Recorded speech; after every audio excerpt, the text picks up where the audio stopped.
Okay.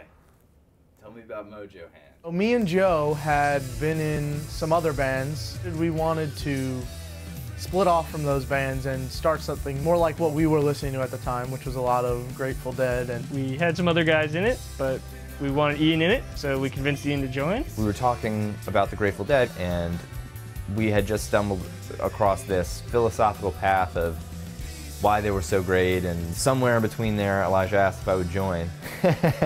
And we started playing with kind of a rotating cast of musicians for a couple of years, but it didn't really click until I met Jasper. On the first day of school, there was this big jam session, and afterwards, Elijah came up and asked me if I like rock music and if I wanted to jam with Mojo Hand because they were looking for a drummer. It felt like we found the missing piece to our band, and that's when things really started moving.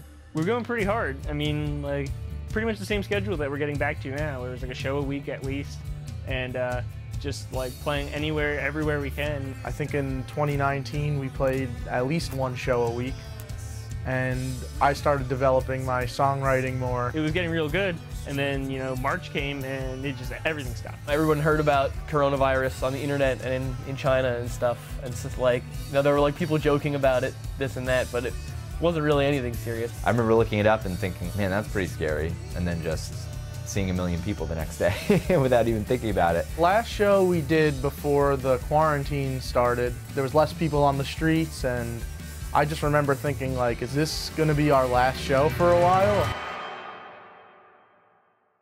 It was like 4 months or something of just nothing, like not anything at all. Like the momentum was really, really building, and like to have it drop off like that was like a stark thing of being busy every week to now like nothing for months. Me and Joe and Ian were in New Jersey but weren't able to see each other, and Jasper was back in San Francisco. So we tried to think of ways we could still engage with the audience. But I ended up writing a lot right at the beginning and slowly started piecing together songs for what would become Songbook.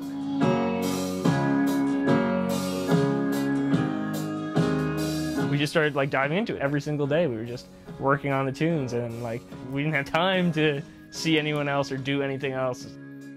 The biggest thing about it was like, well, we have to do something. I knew Elijah had been writing some new songs. There were just more songs every week. We started arranging them. How I come up with songs is there's like a little hook, like a hook into the song for me as the songwriter. It's almost like writing a joke. Time catches up with you, the premise is time catches up with you, and through the verses he kind of proves that to be true. It was originally going to be a like slower fingerpicky type song, and then eventually I came up with, you can spend your time, you can make some time, you can take your time getting there on time, but time don't care who you are or what you do. And then I came up with this riff.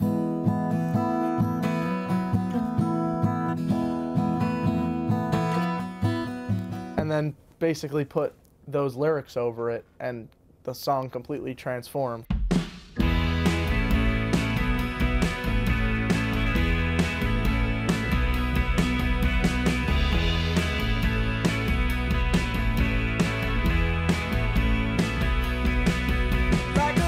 There's Highway Girl. Right outside the gates. Somebody. Time catches up with you. YOI. You and I. Here's to hoping. Sorry, Silver Eyes. Something you can't hold. We're on the shoulders of giants, so to speak. And it's our responsibility as rock musicians in 2021 to push the genre forward. A big part of this album for me, when it came to composing the drums, was like, how can I match what the emotional content is doing? It's just fun actually recording and hearing everyone else put their stuff down. Here's songs that we had been playing for months, but now it's like, oh, okay, we're doing them a little bit different. It almost felt like a rebirth of the band.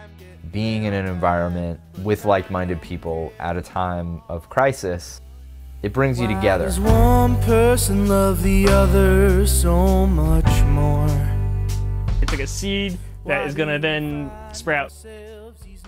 That we were able to accomplish this during a time of difficulty for everybody, I think cements our place in history. This new group of songs was a great culmination to the last 5 years, all the shows we've done and all the songs we've written and all the friends we've made along the way. And it's cool just seeing that this experience is building. It's caught on in its own way that like we, weren't even expecting. The fact that we've just been continually able to grow and meet all the new people in our community and make all these great connections and start to form a real scene around us.